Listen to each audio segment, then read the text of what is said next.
মুখ্য সচিব নন্দিনী চক্রবর্তীর বিরুদ্ধে নির্বাচনী বিধি না মানার অভিযোগ।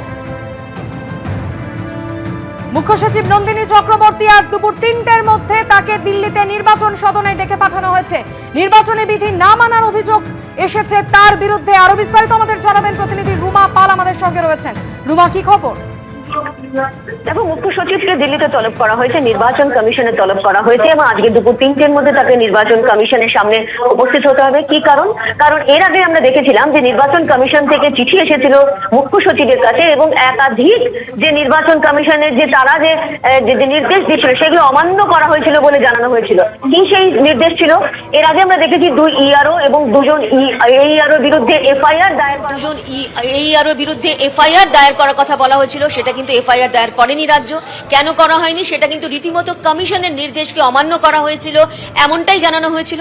অন্যদিকে আরো বিষয় বলে রাখি যে বসিরহাট 2 এর বিডিও তিনি কিন্তু সুপ্রিম কোর্টের নির্দেশ অমান্য করে নিজের দায়িত্বে কিন্তু অতিরিক্ত আধিকারিক নিয়োগ করেছিলেন। তার ক্ষেত্রেও কিন্তু বলা হয়েছিল ব্যবস্থা নেওয়ার ক্ষেত্রে, সেটা রাজ্য নেয়নি। অন্যদিকে আরো গুরুতর অভিযোগ ছিল 3জন ইলেকটোরাল রোল অবজারভার যারা রয়েছেন তাদের বদলি করা হয়েছিল। কেন তাদের বদলি করা হয়েছিল সেটা নিয়ে কিন্তু ব্যাখ্যা চাওয়া হয়েছিল, সেটার কোনো উত্তর আসেনি, এমনটাই কিন্তু কমিশন সূত্রে খবর। অন্যদিকে নির্বাচন কমিশনের আরো দাবি ছিল যে এসডিও বা এসডিএম স্তরের আধিকারিকদের ইআরও এবং রিটার্নিং অফিসার হিসেবে সঠিকভাবে নিয়োগ করা হয়নি, যা সরাসরি কমিশনের নির্দেশের বিরোধী।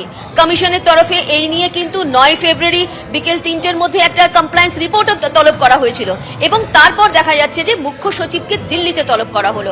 অর্থাৎ এবার যদি আমরা দেখি যে যেমন এবার মুখ্য সচিবকে দিল্লিতে তলব করা হলো, আমরা একটু পিছনের দিকে যদি যাই সেখানে কিন্তু 2জন ইআরও এবং 2জন এইআরওকে যখন এফআইআর দায়ের করার কথা বলা হয়েছিল এবং একজন ডেটা এন্ট্রি অপারেটরের ক্ষেত্রেও কিন্তু এফআইআর করার কথা বলা হয়েছিল, সেক্ষেত্রে কিন্তু তদানীন্তন যিনি মুখ্য সচিব ছিলেন তাকে দিল্লিতে তলব করা হয়েছিল এবং দিল্লিতে তলব করার পর তিনি যখন ফিরে আসেন তারপরে কিন্তু একাধিকবার ব্যবস্থা নেওয়ার কথা বলা হলো।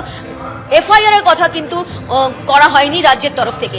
এবার আবারও কিন্তু মুখ্য সচিবকে তলব করা হলো এবং এই ধরনের প্রশ্নে তাকে সম্মুখীন হতে হবে, যেখানে কিন্তু নির্বাচন কমিশন বলছে তাদের যে স্পষ্ট বার্তা স্পষ্ট নির্দেশ ছিল সেটা কিন্তু রাজ্য সরকার অমান্য করেছে।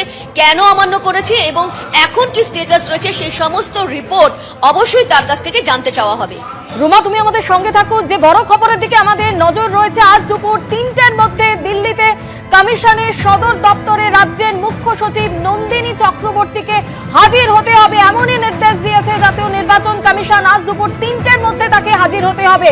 নির্বাচন কমিশনের তরফে এর আগে যে নির্দেশ দেওয়া হয়েছিল সেই নির্দেশ না মানার অভিযোগ রয়েছে নন্দিনী চক্রবর্তীর বিরুদ্ধে। সরাসরি আমাদের প্রতিনিধি রুমা পাল আমাদের সঙ্গে রয়েছেন। রুমা, তুমি যেমনটা বলছিলে যে এই যে রাজ্যের আইন শৃঙ্খলার বিষয় এবং সেই জায়গা থেকে জাতীয় নির্বাচন কমিশনের আগে একাধিক নির্দেশ দিয়েছিল এসআইআর এর পর্বে এবং যে নির্দেশ মানার কথা বলা হয়েছিল রাজ্য সরকারকে, কিন্তু এরকম বহু নির্দেশ যে অমান্য হয়েছে এরকম অভিযোগ উঠছে এবং সেই জায়গা থেকেই নন্দিনী চক্রবর্তী তাকে আজকে দুপুর 3টের মধ্যে জাতীয় নির্বাচন কমিশনে তলব করা হলো। দেখো, জানি রাখি এসআইআর প্রক্রিয়া যখন শুরু হয়েছে এবং তারপরে কিন্তু দেখা যাচ্ছে ঠিক অগস্ট মাসে কিন্তু নির্বাচন কমিশন বলেছিল 2জন ইআরও এবং 2জন এইআরও এবং একজন ডেটা এন্ট্রি অপারেটরের বিরুদ্ধে, যেখানে কিন্তু নির্বাচন কমিশনের স্পষ্ট নির্দেশ ছিল যে এদের বিরুদ্ধে এফআইআর দায়ের করতে হবে, কারণ এরা একেবারে ভুয়ো ভোটার, তারা কিন্তু এনলিস্টেড করেছে একদম ভোটার লিস্টে, এরকমটা এআইআর এর মাধ্যমে কিন্তু নির্বাচন কমিশনের কাছে তাদের তথ্য ছিল। তারপর কিন্তু একাধিকবার এই রাজ্য সরকারকে তারা এই বিষয়ে জানিয়েছে, রাজ্য সরকারও বলেছিল, কিন্তু তারপর দেখা যায় এফআইআর কিন্তু তাদের বিরুদ্ধে করা হয়নি। তখন তদানীন্তন যিনি মুখ্য সচিব ছিলেন তাকেও আবার দিল্লিতে একদম তলব করা হয়েছিল। তিনি দিল্লি থেকে ফিরে এসে তাদের ক্ষেত্রে ডিসিপ্লিনারি অ্যাকশনে করার কথা বললেও এফআইআর এর কথা কিন্তু রয়ে গিয়েছিল। অর্থাৎ এফআইআর এর বিষয়টা সেই অগস্ট মাস থেকেই কিন্তু থেকে যাচ্ছে, এখনো পর্যন্ত কিন্তু করা হয়নি।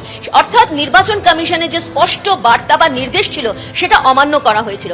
এছাড়াও কিন্তু এরই মধ্যে এসআইআর প্রক্রিয়া চলাকালীন ক্ষেত্রে আবারও বলে দিই, বসিরহাট 2 এর যে বিডিও ছিলেন তিনি কিন্তু সুপ্রিম কোর্টের নির্দেশ অমান্য করে একেবারে নিজের উদ্যোগে কিন্তু অতিরিক্ত আধিকারিক নিয়োগ করেছিলেন। এটা কিন্তু একেবারেই এসআইআর প্রক্রিয়া চলাকালীন একেবারেই সেটা কিন্তু একদম বৈধ নয়, এমনটাই কিন্তু নির্বাচন কমিশন জানিয়েছিল।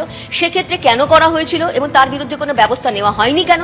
2 এবং অন্যদিকে আরও গুরুতর অভিযোগ ছিল, যারা রোল অবজারভার হিসেবে এসেছিলেন তাদের মধ্যে 3 জনকে অন্য জায়গায় বদলি করা হয়েছিল। সেক্ষেত্রে কেন করা হয়েছিল? এবং নির্বাচন কমিশন কিন্তু বারবার বলেছিল যারা রোল অবজারভার হিসেবে এসেছেন তাদেরকে কিন্তু কোনোভাবে যাতে অন্য দায়িত্ব না দেওয়া হয় বা অন্য কোথাও বদলি না করা হয়। সেক্ষেত্রে কিন্তু রাজ্য সরকার সেটা কিন্তু অমান্য করেছে, এমনটা কিন্তু কমিশন সূত্রের খবর।